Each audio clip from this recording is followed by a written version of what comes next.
Hi, this is Shannon Port, and I welcome you to the Art of the Feminine podcast.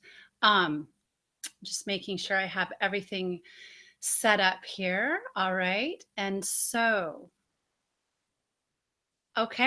I welcome you to the live podcast. I did not announce it ahead of time, but I am doing this as a live stream. And so there may be some people joining live as we get going. We are here today to discuss the Libra full moon that is happening on April 11th, 2017. And so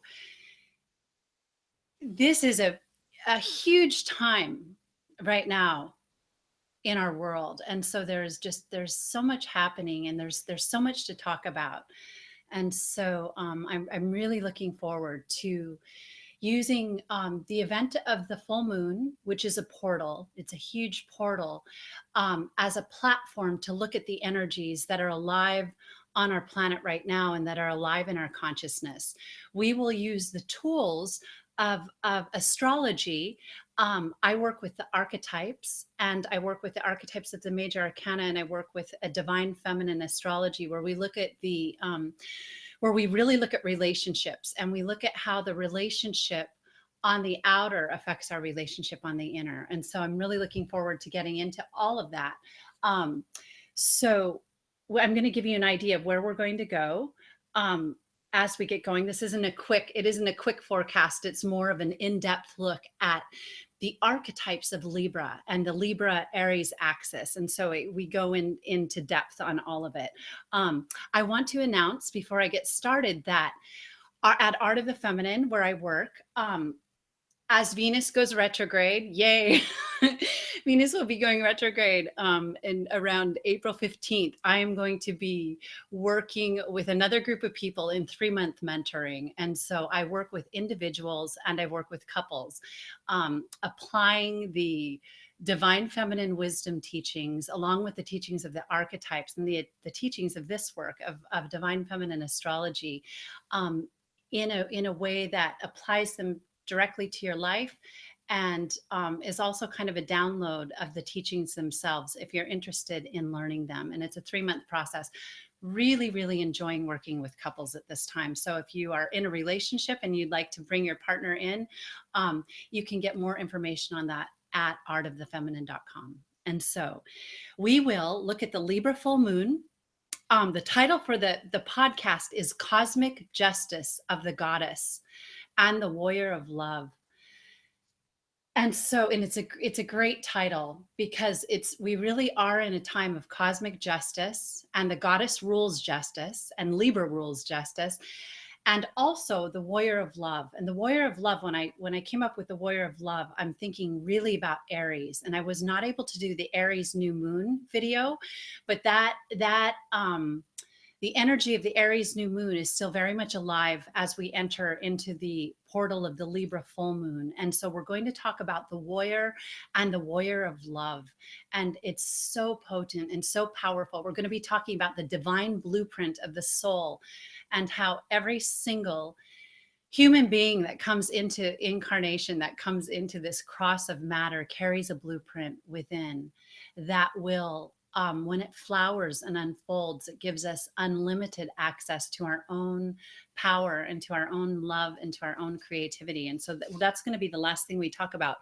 We are going to talk about, first we'll talk about Libra and all of the archetypes of Libra.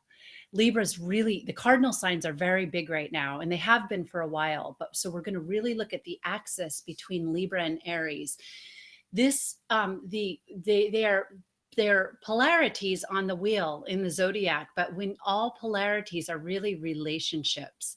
And that is what we're here to talk about today. We're going to talk about relationships, and we're going to talk about how we can heal our relationship with ourself and our relationship with the world, and how that will affect absolutely everything we do. So Libra rules relationships. We're going to look at that, look really deeply into that. Then we're going to look at the planetary alignments that are happening at the full moon, and this is so loaded. We're going to talk about the Cardinal Cross and all of the other alignments. The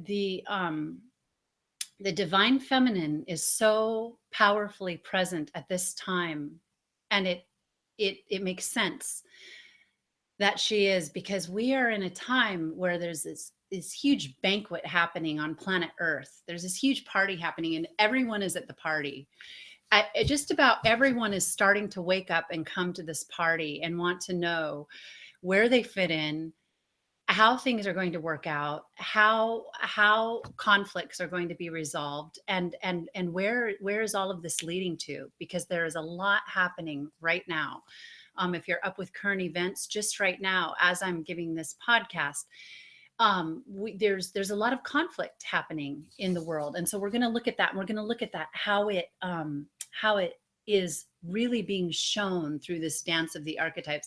Then we're going to, after we look at the alignments, we'll go into the divine blueprint of the soul and the warrior of love. We'll finish with some questions that make all of this information really practical and really useful in our lives. So I came up with some questions to ask at the very end. And so we'll start with Libra. And so Libra is hosting the planet Jupiter right now for a year-long transit that started, I think, at the end of last September in 2016, and will be going, I believe, until I think it's October 10th, 2017. Jupiter's in Libra. Libra is the sign of justice. And in the archetypes, Libra is key 11, which is justice. There's a couple decks that have switched it and made key 11, made justice key 8. However, 8 is the number of Saturn, and Saturn is very closely related to justice as well. And so it makes sense that it would be switched. If to anything else, it would be switched to 8. However, we, for our purposes, are going to look at justice as key 11 in the sacred tarot, and it is indeed the archetype for Libra. So what does that archetype mean? What does justice really mean? What does Lady Justice really mean? There's all kinds of insight that come through understanding this archetype and what it means. Justice is 11, is one of the numbers of karma, and it's one of the numbers of mastery. And this moon is falling on the 11th too. So we work with the law of correspondence. The moon is on the 11th. And for some, I think for California, it will be happening on the 10th, like very, very late, but then very early in the morning in the 11th on the East Coast time, which is where I am in the United States. The 10th, Libra falls in the 10th month, which is interesting. Most of Libra happens in the 10th month of October. And then 11 is the number of her archetype in the tarot, so that the numbers are aligned for Libra. There's so much happening right now that's potent, that's aligned. So in the tarot, Libra is ruled by Venus. And so Venus is the ruler of this full moon. This is going to tell us so much about it. Venus is the ruler, and Venus governs the heart, and she governs art, and she governs beauty. And in Libra, she governs relationships, balance, equilibrium, harmony, and how we relate, how polarities work together. Polarity integration is really what it is. There's so much of the wisdom comes through this archetype. It's really one of the archetypes of the great work. Understanding equilibrium, because we cannot truly approach the mysteries until we've understood how to find balance within. All of us have our own inner work that we have to do in order to unlock this vault of magic and mystery that lives within inside us, that lives within our heart. We all have unlimited potential through the stargate of our own heart to travel the cosmos and to understand the beauty of this infinite creation that we are part of. And so it's of our highest interest to understand how we do that, how we unlock this potential within us. Key 11 teaches us how to do that. Understanding balance, understanding justice. True justice is balance. And that's why it represents karma as well. And so this is all Libra, where the full moon is happening. And with Jupiter in Libra, it's only amplified so much. Um, um, Karma is nothing more than bringing back into balance what has gone too far to the right or too far to the left, too far up or too far down. Karma is really just divine justice working to bring us back into center, to recreate and regenerate order in our lives. And so it's not that we are ever being punished for anything we do. And that's why everything is really neutral. I mean, when we really learn to see from the higher philosophy, we understand that everything is just a deviation from harmony. And so when things deviate from harmony, eventually they get brought back into balance. And so right now on our earth, we have gone too far. We have pushed the pleroma way too far, and we're out of balance. We're out of balance in the relationship between the masculine and the feminine. And that's a lot of all of the work that takes place at Art of the Feminine is about really healing that relationship between the masculine and feminine on this planet. It doesn't only mean between men and women, it just means between the electric and the magnetic forces and of creation. And when those forces are in balance and harmonizing with each other, they create a third principle, and they make space for that third principle to be birthed. And that is the true awakening of the soul and the trinitized soul prism. The soul is a prism. When that prism becomes alive and vivified, the sun can shine through it, and through the whole spectrum can create whatever we can come up with in our creative imagination. So key 11, Libra, justice, karma, balance, equilibrium. It's 0 point because it represents that now moment when we find perfect balance and the infinite creative potential works through us. All right. So one of the other archetypes for Libra is the goddess Maat, the Egyptian goddess Maat. And I did write down something that I have a few things I'm going to read today. I found some brilliant writing that I want to share.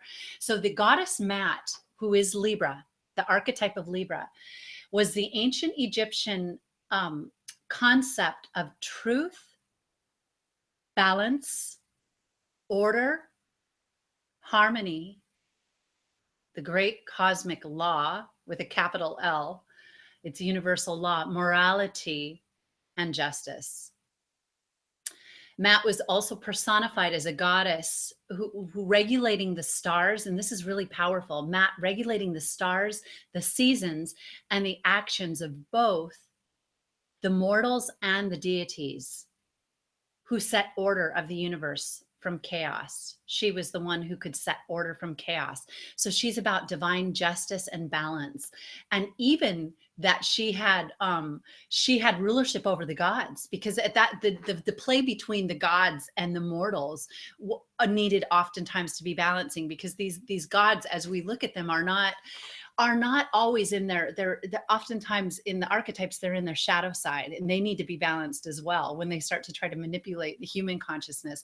The gods and the archetypes that we work with are the archetypes of our own inner landscape. They're what make us up. They're what make up our consciousness. And the archetypes are known as the building blocks that emanate from the divine plane. All right. So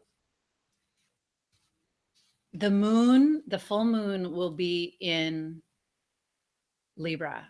And so I'm going to say something else, that justice, this is really big. In fact, justice is actually the heart. And the goddess Maat, this is really powerful. Upon death, she would weigh the heart and see if the heart was heavier than her feather, meaning if the heart was holding heaviness and judgment and hate and too much shadow, it wasn't able to ascend. And so this is really about the heart. And one of the great understandings about key 11 in the tarot is that it's the heart of the deck. It really is. It's if you look at the numbers 1 through 21, 11 is the exact center of those numbers. And when you lay out the archetypes in their mystical alignment, the heart of the entire major arcana is key 11. And so key 11 rules the heart, and Libra is really about the heart and finding balance. It's not necessarily about the what we think of as romantic love, even though romantic love is one of the ways that we access this, but it's about divine love. It's about the higher love, and that's why it's the archetype of the great work. All right. So, planet Earth right now, we're going to look at this Cardinal Cross. We are at this time where we're at the end of this cycle, and there is a fight happening on the planet between the light and the dark forces, and it's not to get true. This happens in our mind, but all of it happens in our mind. It's a story, it's a mythology, and that's very true, but we live in the mind.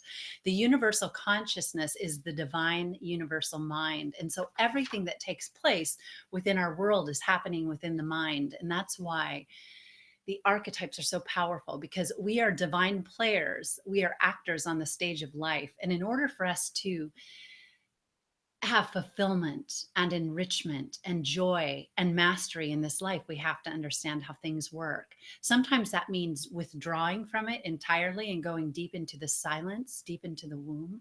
And sometimes it means engaging the outer world. We have the inner plane and the outer plane, and very much being a part of what is happening. Right now, we're being called to look at the imbalances on our planet. So we're going to look at the alignments that are happening.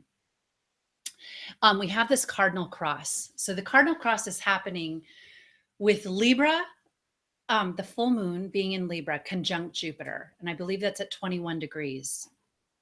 It's at 21 degrees Libra. So we have the moon, a divine feminine archetypal energy, which represents the lunar water consciousness and the subconsciousness of the goddess, conjunct Jupiter, which is Jupiter's power, its expansion, and its love, its great powers of divine love.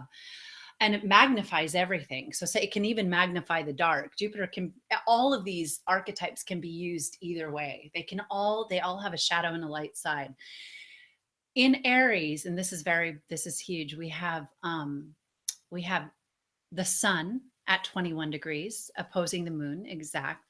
And we have Eris, the dwarf planet Eris. And I'm going to read something about Eris because it's so profound. I found some really great writing on it that had a new flavor than what I had, how I had seen Eris before. But Eris is conjunct the sun and conjunct Uranus. Uranus is at 24 degrees Aries. In Cancer, we still have Vesta. Vesta is at 24 degrees Cancer, so it's an exact square with Eris and Uranus, and right in there with the sun as well, and squaring the moon and Jupiter. And then opposite Vesta in Cancer, we have Pluto in Capricorn conjunct Juno. So we have the divine feminine represented all the way around. We have Vesta in Cancer, the sign of the mother, and the sign of the mother principle in the zodiac is Cancer. In Libra, we have the moon. The moon is a divine feminine body next to Jupiter, and then in Capricorn we have Juno next to Pluto. So she's a goddess asteroid, and then we have Eris in conjunct the sun and Uranus. So all 4 points of the cross have divine feminine energy. This is such a great time because of the conflicts we're seeing on this earth, that the square brings things in. It brings things into our personal life. So this is all applying to the microcosm as well as the macrocosm. We have the square, the cross brings things in. The cross, the spirit is crucified on the cross of matter when it descends into matter because of the contraction that we experience. There's such a contraction that we lose the fluidity and the full access to some of our higher intelligences and wisdom as we come into matter, and we have to find our way out. It's like we're crucified on this cross, and then we have to find the intersection of the cross, the very center where that rose begins to unfold to the sun. and that the rose represents the soul and the spirit opening to the light of the sun. And there's so much to say about that, but that is truly what's happening at this time, is that the human consciousness and the soul is ascending, and through our own personal healing and through these planetary alignments that happen, we're beginning to realize that there's so much more to our life than we might be using at this time. There's in relationships are all over this energy right now, because it's about understanding our relationship with ourself, and our most sacred relationships, our primary love relationship, our relationship with our family, our children. We are we are the way we respond or react to what's happening on the darker energies on the planet is determined by how much center, how much balance, how much equilibrium we have in our own life. Our ability to affect the world and to bring change is as a directly corresponds to how much balance we have in our own life. And unfortunately, we have to do that work. I mean, there's no way around it. We and even I had jotted something else out, but even in the deep occult teachings, there comes a time when we have to have discipline and we have to have control, even though we sometimes in spirituality think of control as a bad thing, but we have to be able to control our life force, because we have to understand how to harness it and use it to do our spiritual work. That's what Vesta teaches us. Vesta in Cancer, Vesta is the sublimation of the sexual energy. Vesta is in Cancer, the sign of the mother deep, the chariot, the sign of the deep well of the power of things that are unspeakable. Vesta is there saying it's time to sublimate the Kundalini Shakti, the sexual force, and to know how to use it. There's a more mature way, and when we tap into that mature way, we awaken the divine child, and we have so much more ability to use our powers. So I want to look at Eris, who's over there in Aries, conjunct the sun and Uranus. Uranus is the awakener. I mean, there's some energy's going to fly. So the way the full moon works is that it's a portal. At the time the sun and the moon are exactly opposite each other, that we're talking, that is, the sun and the moon are part of the divine trinity. They are feminine, masculine energy. They're mating. At the time of the full moon, they're giving birth to something. And so that's why the full moon is so potent. We can bring energy in from above, and we can call up a lot of dark energy from below. So that's why the full moon is a portal. So that's why this Cardinal Cross happening at this time is so intensely loaded with energy. So I'm going to read this on this little bit I found on Eris. Let me just that I found on Eris, a write-up, and I'll say where I got it. I got it from a website called Lunar Planner. It just came up when I was looking for even more information on Eris. So Eris is a feminine warrior archetype that has no fear or hesitation to intercede and expose a greater hidden truth. So, I mean, there she is next to the sun and next to Uranus, opposing the moon, who has no fear or hesitation to intercede and expose a greater hidden truth. Eris abhors and will provoke and will challenge the assumption of the reality of a situation when based on false pretense. She's going to blow it all wide open. Whatever is based on false pretense, whatever's creating this false reality, Eris is there to say, guess again, guess again. And she's not afraid to take on the energies that she's not afraid to take on the battle that she'll have to go through to get there. Eris provokes change by upsetting the status quo, by upsetting the apple cart. And her mythology is fabulous if you have time to read it. It's really intense. She's the wounded divine feminine that wants healing and that is really ready to go for it. She opens our eyes to what is covered by lies, often revealing something deceitful, shameful, ugly, or simply what is unacceptable behavior. So she often this behavior being driven from greed or inflated pride. Phew. Um, Although Eris can create a disrupting commotion, upsetting our existing, limiting, and antiquated structures of consciousness, she opens us to see beyond the finite bounds of our current perception, beyond the bounds we place upon ourselves by arousing and challenging our egoic defenses. So again, that was from lunarplanner.com, that definition of Eris, and it's brilliant. It just means that every now and then we need something to come along to upset our ignorant bliss of what we think is the, we're going to talk about Capricorn too, because Capricorn is in this cardinal cross that we're getting. It can be painful to wake up sometimes. Sometimes we're in a dream and we don't want to wake up. And right now we're living in a reality that is so, it's so heavy with deception, and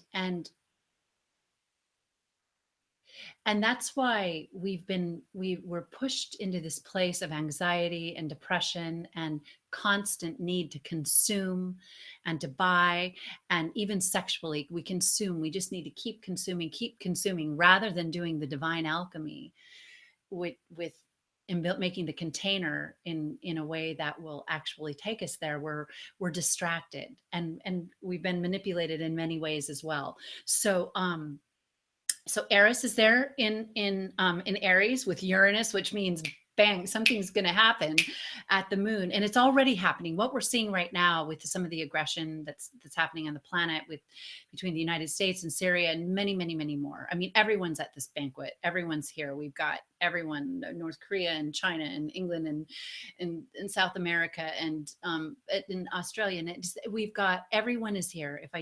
Everyone is here. Europe. Um, all of these conflicts, all of these players that are playing in the old paradigm are at the table, and they're trying to figure it out too. We've got the dark and the light really present. Everyone's present, and things are happening right now.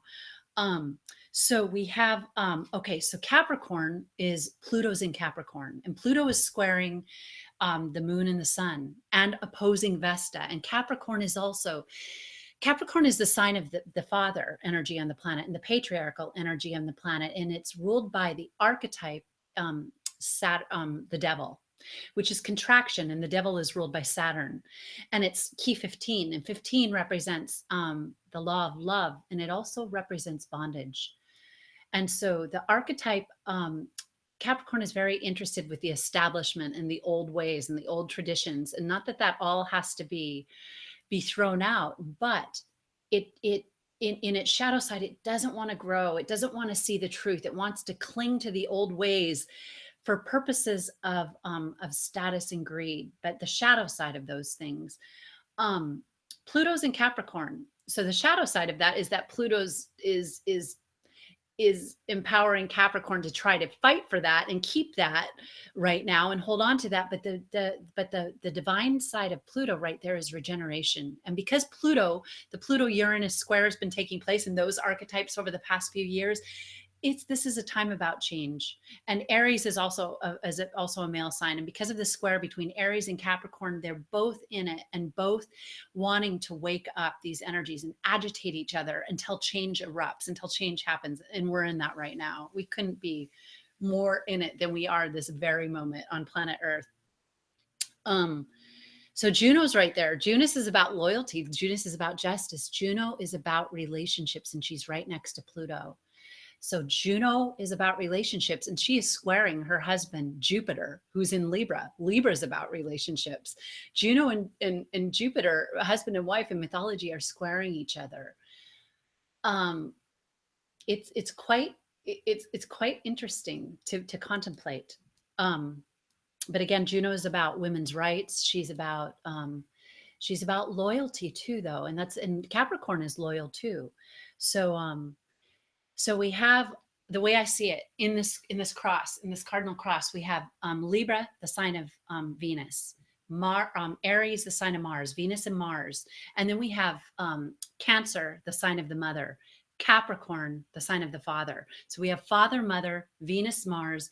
This is a square. The cardinal signs are the signs of the equinoxes and the solstices. This is a potent square of masculine and feminine energies. And it's time that that cross produce the soul, the awakening soul in the center, the rose on the cross that blossoms to the light of the sun. And it's such a divine timing. So I see all of this as very positive. And the more balance that we work to have in our life, the more we can revel in this and understand that there's always been pain and suffering on our planet. Always. This is nothing new. We have new levels of it. It's more accelerated, but this divine cosmic justice of the goddess is just coming to a culmination now. And Libra full moon is really helping to do that. So let's see if I said everything that I wanted to say about the cross. I think so. We might come back to it, but remember the devil archetype is that teaches us the higher perception. We are only bound to matter because our perception is stuck, and it's stuck through the five senses. 15 is the 5 through the 1, which is the senses. The fall happened through our 5 senses when we lost our ability to use our higher faculties. So the way out of this is understanding. And Saturn rules Capricorn. Saturn is trining the sun and Uranus at the time of this full moon. And Eris right now. So there's a beautiful energy with Saturn giving it support to these changes happening. And it's and she's at the galactic core. So there's so much, there's we just have to put on our seatbelts and watch what's going to happen. All right. We also have Saturn squaring Venus and Chiron in Pisces. Venus is retrograde. Mercury will be retrograde at the moon. Saturn is getting ready to go retrograde, but Saturn is squaring Venus, who's been in her retrograde back into Pisces.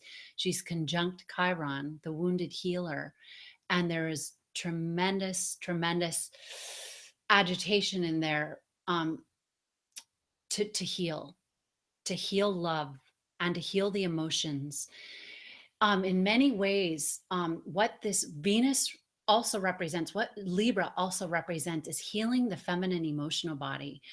The feminine emotions are incredibly beautiful. They're incredibly beautiful and powerful. We don't want to lose them. At the same time, and those of us who have carried the wound of the feminine know there's a deep healing that needs to take place so that we can use our feminine emotions, but also regain and regenerate the power from them and use them for creative power and to heal, not to use them to sabotage our own power to love, our own power to be in relationship, and our own power to be in the world. When the emotional body's wounded, it's just prolific with pain and suffering. It just keeps on producing more pain and suffering, and it can be used. But when we come into the healing and the higher octave of the feminine emotional body, we're able to harness that fuel of the goddess in a higher way. And so there's a lot to think about on that. So I believe Saturn squaring Venus and Pisces at this time, and Pisces is the archetype of the dark moon and what's hidden and the deep pain is wanting it to heal. And it's also going to show where we haven't healed. It's going to show more pain. And in especially squaring Chiron, it's going to ask us to really see what we need to see to heal. And that's not always easy, but that's happening at this full moon as well. And then good news is that we have Mars trining Pluto. Mars is in Taurus. It's in an earth sign. If you're a Taurus, have fun right now because Mars is in your sign, trining Pluto in Capricorn, 2 earth signs. It's a hearty, robust, and exciting energy that allows us to connect with earth energy and to really feel good about creating. Mars is conjunct Ceres, the goddess asteroid of mothering, nurturing, feeding the hungry, feeding the children. Every single thing that's happening at this full moon has a strong divine feminine energy. And that's, we call this divine feminine astrology. It really is the archetypes of looking at how we are healing these relationships on planet Earth.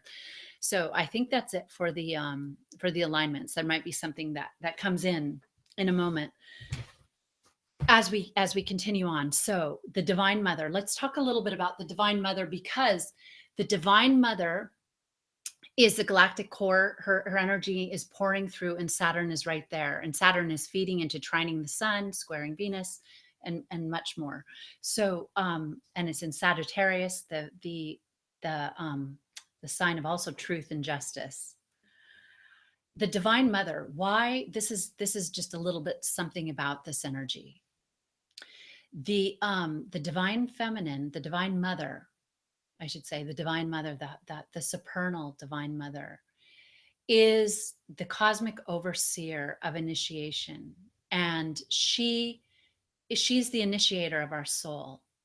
So that's why that's why all of this talk about the divine feminine, and so many crazy things happening on our planet right now around language and how we are trying to be manipulated and controlled and how we use language. But that's another area where we have to be mature and wake up and understand language is a creative tool. So when we talk about the divine feminine, it's not to exclude anyone.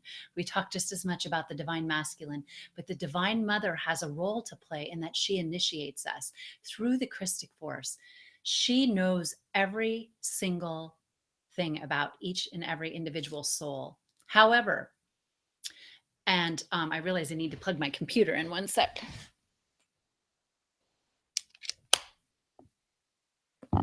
All right, sorry about that. We almost out of battery. I thought something felt different. So we have to, she can only see us. She sees us, and she has different she downshifts in order to see us. But as our soul rises up and does the great work and does the inner alchemy, she can see us more and more. Our light begins to shine, and she takes us. She can see all of us, but in the path of initiation is what we're really speaking of. She when our soul is ready, she takes us. She takes us to the next level.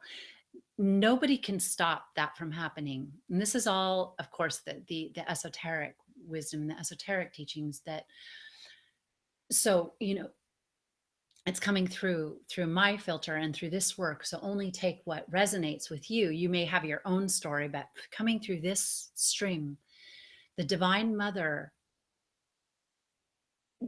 if you're showing up and you're doing the work, you will not be forgotten. She will see you, and she will give you what you need next. Sometimes there's some balancing that has to happen, and we call that karma, and karma's become very negative because the idea of karma was used negatively to control people. But remember, karma is justice and it's balance. If your soul needs to clear the negative ego more before you receive the next initiation, she will be in charge of that. That's why she can be seen as the Kali, as the bad goddess, the badass goddess that's going to bring in the fire of rage. Sometimes she needs to stir things up a bit in order to clear some things. And there's other ways she does that too. It's not just through that archetype, but it's our own dark that we have to see sometimes in order to clear the ego. And so that is karma. That's bringing us back into the nucleus of our soul's power, that elixir of divine life that we need. So this is kind of an image that came to me. The mother, we can kick and we can scream and we can be furious about what we see on this planet. We can carry on in our own lives. We can turn to addictions. We can use people. We can feel entitled to act and mistreat people. We can do any of that. We have free will.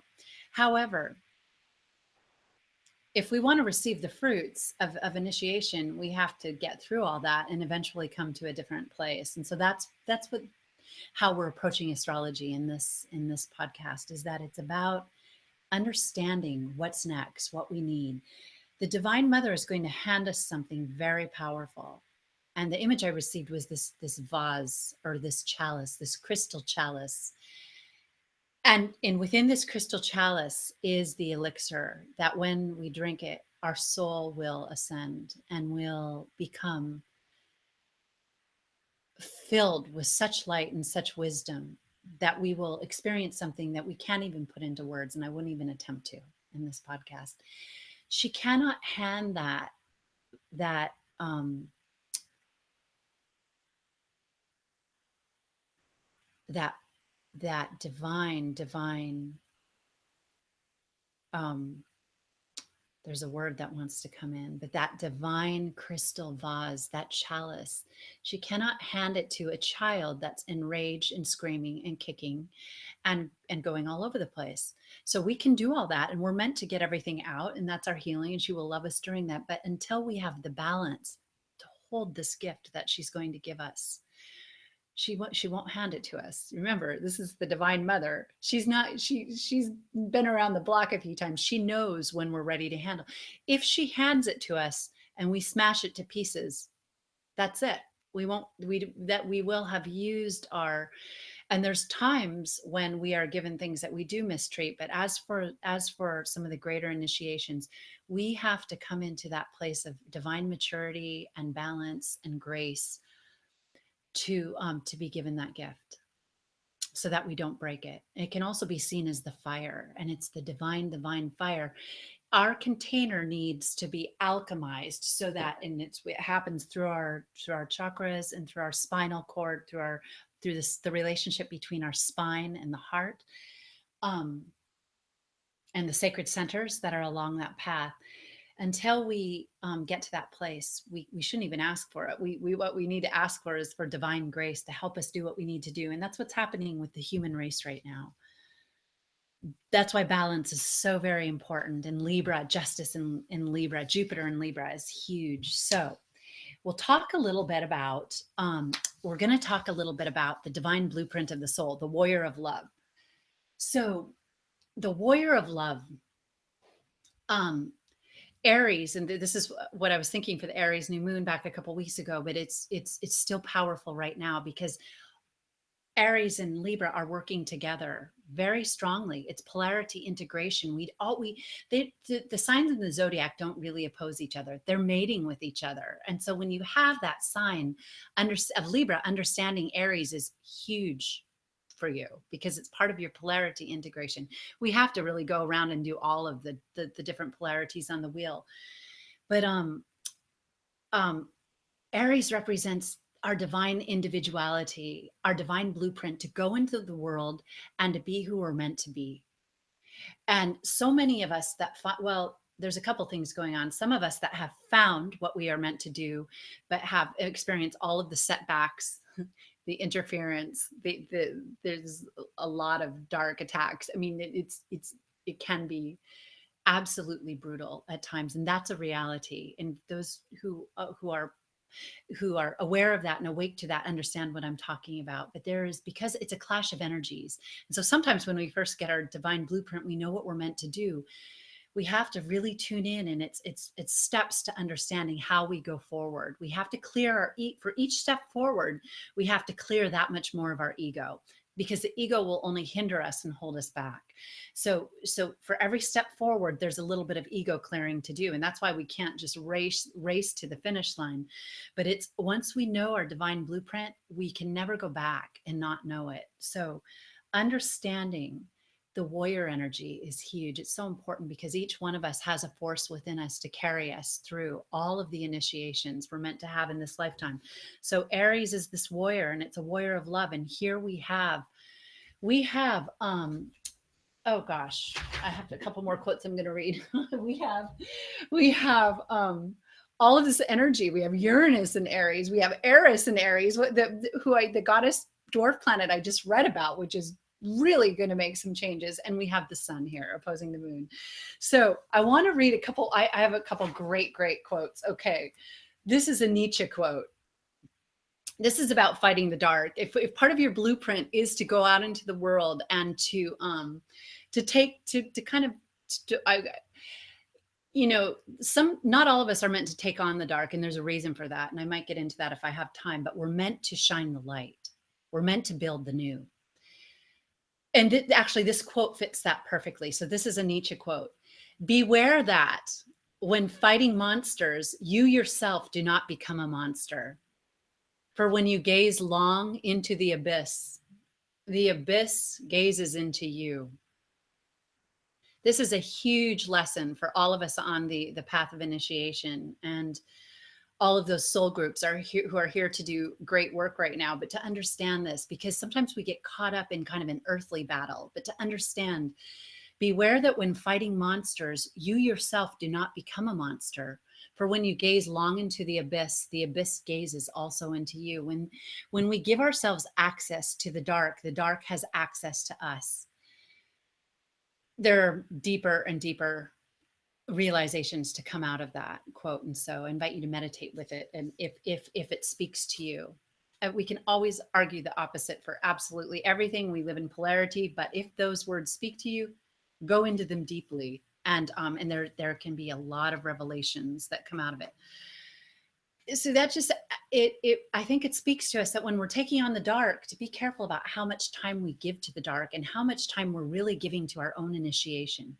In most of the stories of the heroes or the superheroes, you see that the hero or the superhero fall where the dark overtakes them and overcomes them for a while, and they have to really live in their dark, and that happens. But as we're on our way out of that, be careful not to look too much back at that at the dark, because we need to know about it, but not be overtaken by it. Because as this energy of this full moon is showing us, we are in such a creative time. It's creativity written all over it. And that's the work that I do when I do mentoring, 3-month mentoring, that this creative process is divine. It's so much fun. Even if we shift our perception, working through our own dark can be an amazing and fulfilling part of our journey. And we realize that it's true that the opposites really do. Sorrow and pain become one. You know, negativity and positivity become one. We do the polarity integration. We realize we are the commanders of all of that energy, and it's to be used as our soul wants us to use it. So here's another couple quotes that I'd like to read. This is from The Art of Peace. And it's from, at one time in my life, I studied Aikido, the martial art Aikido. And also the actor training that I did for several years was based on the principles of Aikido. It was Suzuki actor training, but it used the principles of Aikido. It's a fabulous, beautiful, beautiful Japanese martial art. And I have the founder, Morihei Ueshiba, and I hope I said his name right, but the founder, his students took down some of his quotes. He created this art that was the most deadly weapon in the world at that time. It was where you could use your own body to destroy anything and become literally the most powerful weapon in the world. But he realized through his work that the only reason for this training and this mastery was to carry and fully embody the art of peace. That there's no other reason to know Aikido other than to emanate that beauty of the source, which is peace. And this is not just fluffy talk here. It's this also is very deep. And if you practice a martial art and you meditate on that, you begin to understand it. The peace, the art responds to inner peace. The true art responds to inner peace. And when we have inner peace, we can be the most powerful weapon, or we can be the most healing force on the planet. We're meant to have access to both. We're meant to be powerful. And that's what the Eris Libra axis teaches us too. We're meant to be warriors, and we're meant to hold the balance of love. And those two things are meant to work together. Women are meant to know their power, and men are meant to be able to access their heart. You don't just have to be in the embodiment of a man or a woman.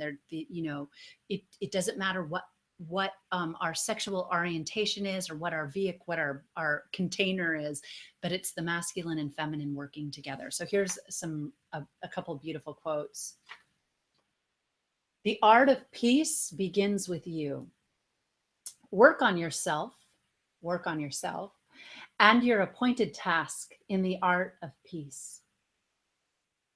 Everyone has a spirit that can be refined, a body that can be trained in some manner, a suitable path to follow.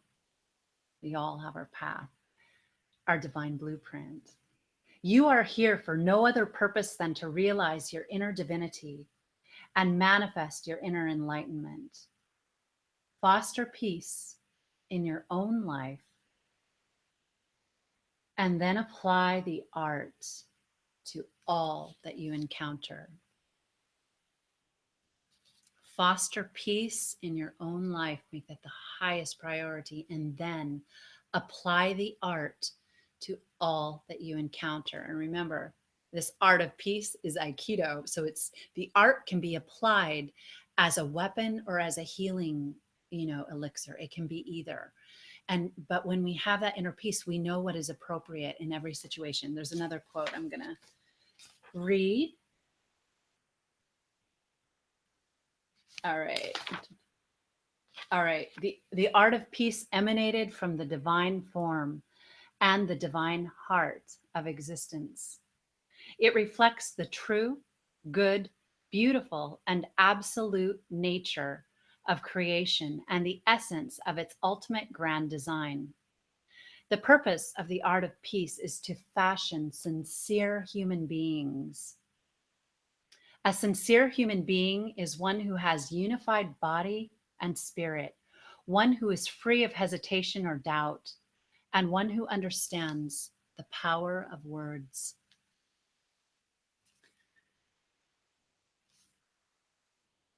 All right.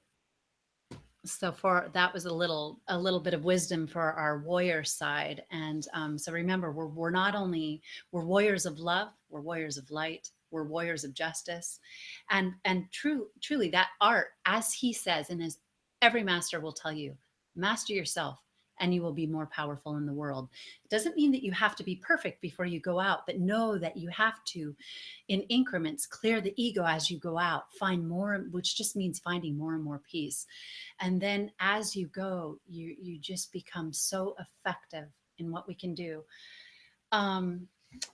We have, I have the questions to end with, and I think I'll do that. There's a lot happening in the world. Stay positive and stay in the light. Watch what's going on, but remember, judgment. Sometimes when we're judging other things so strongly, it means something inside of us wants healing as well. So here are the questions to end this podcast, to just bring some of this wisdom into a practical way that perhaps you might want to apply in your life.